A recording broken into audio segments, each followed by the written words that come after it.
আর free fire সৃষ্টি করা Garena company স্থাপিত হয় 2009 সালে। তাদের যাত্রা শুরু হয় সিঙ্গাপুর থেকে। গেরিনার মালিক হচ্ছে ফরেস্ট লি, যিনি একজন অনেক দক্ষ এবং ব্যবসাকে ভালো বোঝার একজন মানুষ। না হলে এই ফ্রি ফায়ার গেমটা হয়তো এতদিনে টিকে থাকতে পারতো না।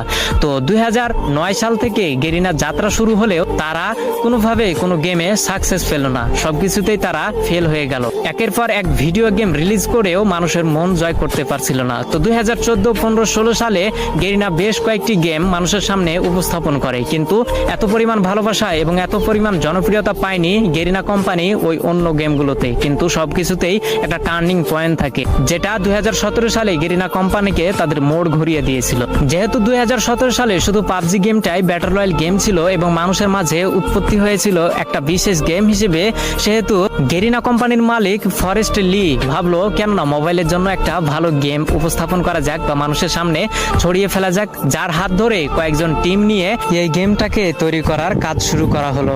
2017 সালে সর্বোচ্চ ব্যবহৃত গেম হচ্ছে পাবজি এবং সবার মাঝে জনপ্রিয়তা পায় পাবজি, কিন্তু কম্পিউটারের মাধ্যমে।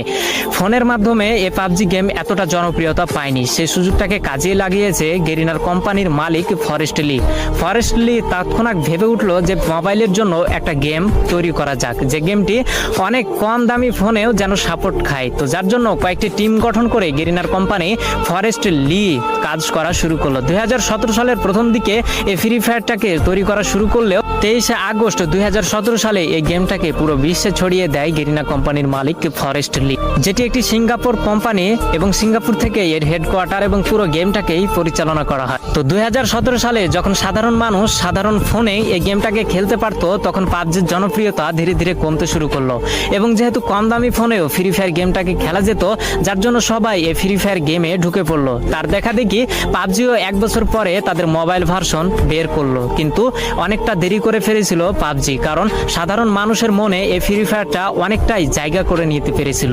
তো পুরো বিশ্বে ফ্রি ফায়ার গেম এমন এমন রেকর্ড গড়েছে যা হয়তো আগামী বছরে কোনো গেম এই রেকর্ডগুলোকে ভাঙতে পারবে না।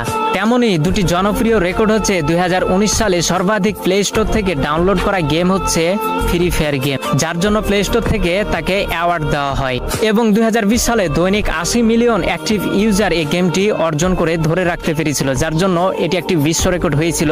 হয়তো আজ পর্যন্ত অথবা পূর্বে অথবা আগামীতে এই রেকর্ডটি ভাঙতে পারবে না কোনো গেম। তো এগুলোই ফ্রি ফায়ারকে জনপ্রিয়তা পাইয়ে দেয়নি, জনপ্রিয়তা পাইয়ে